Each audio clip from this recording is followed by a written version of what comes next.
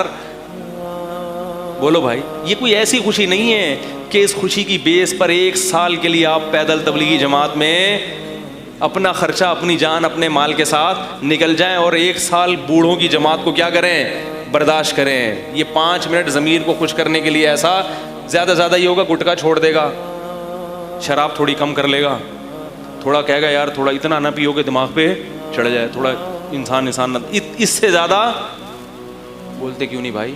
کچھ بھی نہیں ہو. اور رب کی عبادت پہ آ جائے, اللہ کو اللہ ماننے لگے, یہ تو سوال ہی پیدا نہیں ہوتا. رمضان کے گرمیوں میں روزے رکھنا شروع کر دے, ایسا نہیں ہوتا. سمجھ رہے ہو کہ نہیں سمجھ رہے؟ تو اس لیے یہ جو حدیث میں نبی صلی اللہ علیہ وسلم نے فرمایا 5 چیزوں کو 5 چیزوں سے پہلے غنیمت سمجھو, اس کا مطلب کیا ہے کہ آخرت کی تیاری میں لگا دو. پیسہ بھی اگر کما رہے ہو تو نیت آخرت ہونی چاہیے. دنیا, نبی صلی اللہ علیہ وسلم نے فرمایا وہ تاجر جو ایمانداری کے ساتھ تجارت کرے قیامت میں پیغمبروں کے ساتھ ہوگا.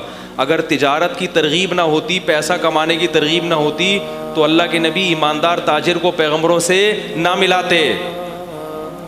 نبی نے فرمایا وہ شخص جو اس لیے مال کماتا ہے, تجارت کرتا ہے اور مال کماتا ہے تاکہ لوگوں سے مستغنی رہے, کیونکہ اللہ چاہتے ہیں کہ اللہ کے محتاج بنو, مخلوق کے محتاج نہ بنو, اس نیت سے کہ میں کھلانے والا بنوں, کھانے والا نہ بنوں, رشتہ داروں پہ خرچ کروں, اپنی بھی صحت اچھی ہوگی, رشتہ داروں پہ بھی خرچ کروں گا. اس نیت سے جو کماتا ہے تو اس عمل کو آپ صلی اللہ علیہ وسلم نے عبادت قرار دیا ہے. بہت مشکل ہے. ڈاکٹر بنتا ہے اس نیت سے کہ میں انسانیت کو موت کے منہ میں جانے سے کیا کروں گا, بچاؤں گا. تو قرآن نے کیا کہا, جس نے ایک انسان کی جان بچائی ثواب کے لحاظ سے کیسے, جیسے تمام انسانوں کی. کتنا مقدس شعبہ ہے اگر نیت اچھی ہو, کتنا مقدس شعبہ ہے. پھر بڑھاپے میں اگر یہ ڈاکٹری اس کے کام نہیں آئی, ہسپتال والوں نے نکال دیا, کوئی پریشانی نہیں. اس کو پتہ ہے میرا ماضی اتنا اچھا گزرا ہے کہ بڑھاپے میں بدلہ نہیں مل رہا, مگر ان قریب بدلہ. بولے بھائی ایگزامینیشن ہال ہے, یہاں سے باہر جائیں گے تو بدلہ. تبھی ہم نے اپنے شیخ کو دیکھا بڑھاپے میں بہت خوش رہتے تھے. جیسے جیسے موت کا وقت قریب تھا نا, خوشی ان کی کیا ہوتی تھی, بڑھتی, کیونکہ ان کا ماضی بہت اچھا تھا. بڑھاپے کے ایام اتنے اچھے. حضرت فرماتے ہیں میں نے جوانی روتے ہوئے گزاری ہے. کیسے گزاری ہے؟ روتے ہوئے. کیوں؟ اپنی کوتاہیوں کی طرف توجہ زیادہ کرتے تھے, اپنی خوبیوں کی طرف توجہ نہیں. فرماتے ہیں جب میں عمر میری بڑھ گئی پھر میں نے اللہ سے کہا, دعا مانگی, اللہ میں نے زندگی روتے میں گزار دی ہے, اب تو کیا کر, مجھے ہنسنے والی زندگی دے, اب میری کیفیت کو کیا کر دے, چینج کر دے. پھر فرماتے تھے کہ بڑھاپے میں امید کو غالب رکھنا چاہیے, کیونکہ بڑھاپے میں عمل کی طاقت ختم. خوف اس لیے ہونا کہ عمل کرے, عمل کی طاقت ختم, اور خوف کی وجہ سے اعصاب کیا ہوتے ہیں, اور کمزور, اور عمل اور. فرمایا بڑھاپے میں امید کو غالب رکھو, امید کو. کیا اچھا ہوگا, اب کیا ہوگا اچھا. جوانی میں کس کو غالب رکھو, خوف کو, کیونکہ طاقت ہے, اعصابی قوت بھی ہے, اور گناہ کا خطرہ بھی جوانی میں زیادہ ہے, بڑھاپے میں کم. تو بڑھاپے میں اتنا خوش رہتے تھے, اور فرماتے تھے بس ابھی ہم اس مسافر خانے سے جانے والے ہیں. اور فرماتے تھے ان قریب محمد صلی اللہ علیہ وسلم سے, صحابہ کرام سے ملاقات, بولو بھائی, ہونے والی. جن بڑے بڑے ہمارے اسلامی شاعر گزرے, مولانا رومی سے بڑے متاثر تھے. جب ان کا شعر پڑھتے تھے کہتے تھے جانے کے بعد مولانا رومی سے ضرور ملوں گا میں, ٹھیک ہے نا, بولوں گا یہ شعر آپ نے بڑا ہی خاندانی کا لفظ میں استعمال کر رہا ہوں, یہ شعر آپ نے کیا کہا تھا, بڑا ہی خاندانی. تو فیوچر سے جس کا لنک ہوگا میرے بھائی, اس میں تو آپ کو کچھ بنو گے, نہیں ہوگا تو یہ سب ہوائی باتیں ہیں. تبھی ان کی بیچاروں کی زندگیوں کا حال دیکھو. ترقی ہے دنیاوی, کامیابی نہیں ہے. اس دنیاوی ترقی کو یہ کیا سمجھ رہے ہیں کامیابی؟